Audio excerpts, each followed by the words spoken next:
ہم جیسے جیسے کتابوں سے دور ہو رہے ہیں اور سوشل میڈیا کے قریب ہوتے جا رہے ہیں تو وہ دین کا نور بھی ہمارے ہاں سے نکلتا جا رہا ہے۔ اب کتابوں کی دکانوں پر آپ دیکھ لیں کتنا رش ہوتا ہے، اور ہمارے یہاں ہوٹلوں پر کتنا رش ہوتا ہے۔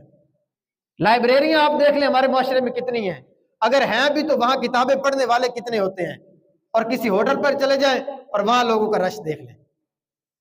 یہ ہمارا حال ہے، اور ہم یہ سمجھتے ہیں کہ ہمیں کتابوں کو پڑھنے کی ضرورت کیا ہے، موبائل اٹھائیں گے سرچ کر کے اپنا مسئلہ حل کر لیں گے۔ اب غلط ہے صحیح ہے اس کی کوئی معلومات نہیں، ہمیں بس دیکھنا ہے اور اس پر عمل کرنا شروع کر دینا ہے۔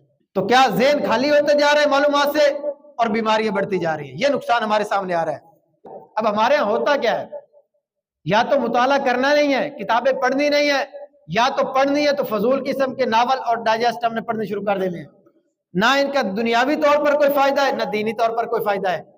بعض اوقات ان میں ایسی ایسی باتیں لکھی ہوتی ہیں کہ پڑھنے کی وجہ سے بندہ دائرہ اسلام سے خارج ہو جاتا ہے، لیکن پتہ ہی نہیں چلتا ہمیں، کیونکہ دینی معلومات ہی نہیں ہے نا ہمارے پاس۔ تو ہم کیا کرتے ہیں کہ یا تو کتابوں کے قریب ہی نہیں آنا، اگر پڑھنا بھی ہے تو وہ ناول پڑھیں گے، ڈائجسٹ پڑھیں گے، کہانیاں پڑھیں گے، فضول قسم کی چیزیں پڑھیں گے، نہ دین کا کوئی فائدہ نہ دنیا کا کوئی فائدہ۔